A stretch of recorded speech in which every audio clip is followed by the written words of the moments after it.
this isn't sour grapes, but the fact that Dwayne is in the main event of WrestleMania next year and I'm not makes me sick. CM Punk's 2012 heel turn is one of the most misunderstood moments in modern WWE history. Because when most people look back at it, they remember the surface level version. They remember the attack on The Rock. They remember the alliance with Paul Heyman. They remember Punk becoming more arrogant, more aggressive, more bitter. But what if I told you that CM Punk didn't turn heel in 2012? Not really. What if I told you that everything Punk became during that run was already there a year earlier? And what if I also told you that his heel turn wasn't a choice? It was a breaking point. Because in 2011, CM Punk dropped a pipe bomb that changed wrestling forever. But in 2012, the pipe bomb came true. And that's what truly broke him. But before we go any further, y'all know what to do. Hit that like button, subscribe, and hit that notification bell. We're on our way to 1,000 subscribers, and I'd really appreciate it if you can help me get there. Now, without further ado, let's get back to the video.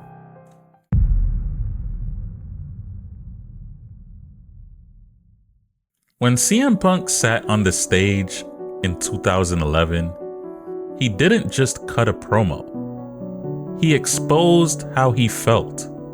And if you go back and really listen to it, you'll notice something important. Yes, he called out Vince McMahon. Yes, he called out the system. Yes, he talked about being the best in the world. But underneath all of that was frustration. Real frustration. Because Punk wasn't just angry about losing matches. He was angry about being overlooked. He was angry that no matter how good he was, no matter how hard he worked, he was never the guy. And then he brings up the old fraud, not in a direct confrontational way, but as an example of everything that was wrong in his eyes. A guy who could leave, go to Hollywood, come back years later, and immediately be treated like the biggest star in the company. While Punk, he had to fight for every inch. That wasn't jealousy, that was resentment. And that resentment never went away. In fact, it only got worse.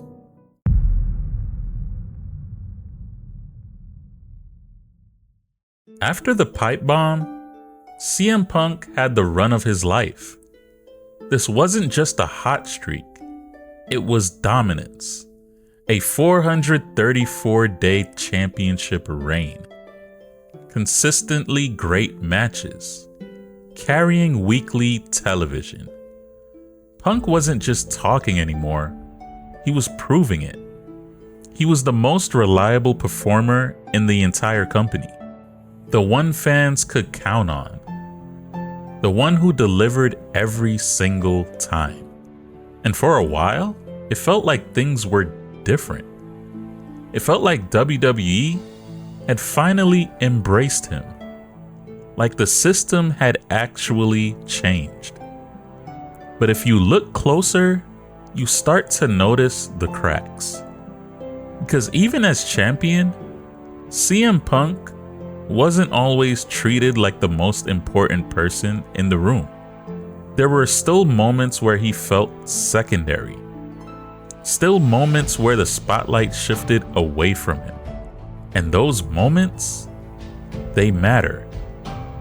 Because to someone like Punk, someone who had spent years on years fighting to be recognized, those moments just don't go away. They build. They sit in the back of your mind and they grow. And then the worst possible thing happened.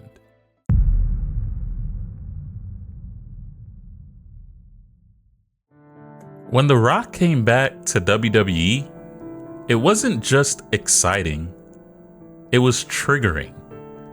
Because everything CM Punk talked about, everything he tried to warn us about, suddenly became real. Here comes the global superstar, here comes the part-timer, here comes the guy who doesn't need to grind week after week after week. And yet, he's immediately positioned above everyone else, including the WWE Champion. Think about that for a second. CM Punk is in the middle of a historic title reign, and yet the biggest story in WWE becomes about The Rock. That says everything. And Punk saw it. He felt it. He understood exactly what was happening. History wasn't changing, it was repeating itself. And that's why the Raw 1000 episode is so important. Because when CM Punk attacked The Rock, that wasn't just a heel moment. That was a reaction.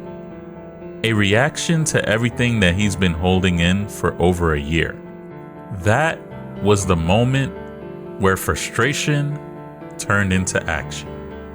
That was also the moment where CM Punk stopped believing things would ever change.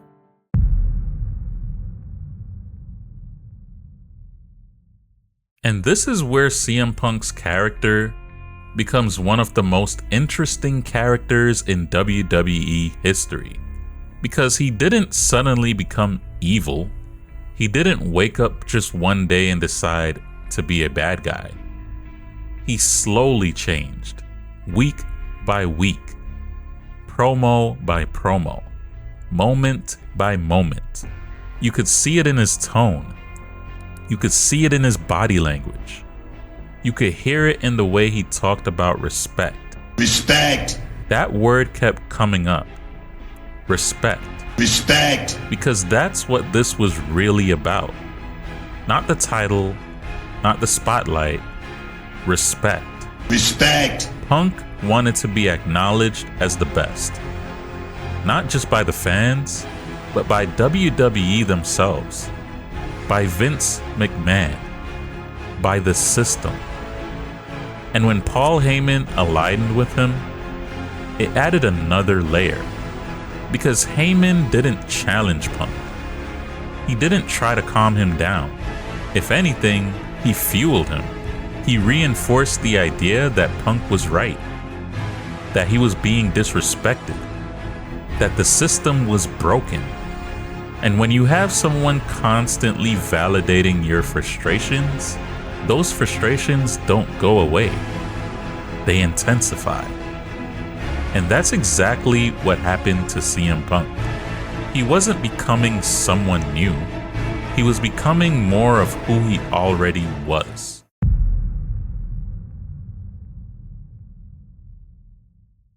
And then we get the moment that defines everything. The Royal Rumble. CM Punk versus The Rock. This wasn't just a title match. This was actually symbolic. This was Punk fighting against everything he stood against. Everything he talked about in the pipe bomb. And when he lost, it wasn't just a loss. It was confirmation. Confirmation that no matter what he did, no matter how great he was, it still wasn't enough. Because immediately after that, the focus shifts to The Rock and John Cena. Again, the same main event, the same formula, the same system. And CM Punk, after a 434-day title reign, after carrying the company, after proving he was in fact the best in the world, he was no longer the priority. That's the breaking point. That's the moment where everything he believed, everything he feared, everything he warned us about becomes undeniable. CM Punk didn't fail. He was proven right. And that's why CM Punk's heel turn in 2012 hits differently. Because it's not really a heel turn. It's a character study. It's the story of a man who tried to change the system until he realized he couldn't. It's the story of someone who did everything right, but still got overlooked. It's the story of frustration turning into resentment, turning into something darker. And in the end, CM Punk got what he always wanted. He got the fans. The fans respected him. The fans knew how great he was. But the one thing he never truly got was validation from WWE itself. And maybe that's why this story still resonates today. Because deep down, it doesn't feel like fiction. It feels real. And the craziest part about it is that CM Punk told us exactly how this story would end. And he told us this before it even began. So let me ask you, was CM Punk justified in his heel turn? Was he right about The Rock and WWE all along? Or do you think this was just part of the business? Also, I'm curious to see your thoughts about how this plays into current WWE. Do you think there's some ways that CM Punk was proven right based on how the product is today? Let me know in the comments below. Also, if you've made it this far in this video and you happen to enjoy it, consider giving it a like and subscribe, as it really does help this channel grow. And if any of the videos on your screen happen to pique your interest, go ahead and check them out, or check out my channel if you want even more content. And of course, thank you for hanging with me today in the Trayfabe Corner, and I'll see y'all in the next one.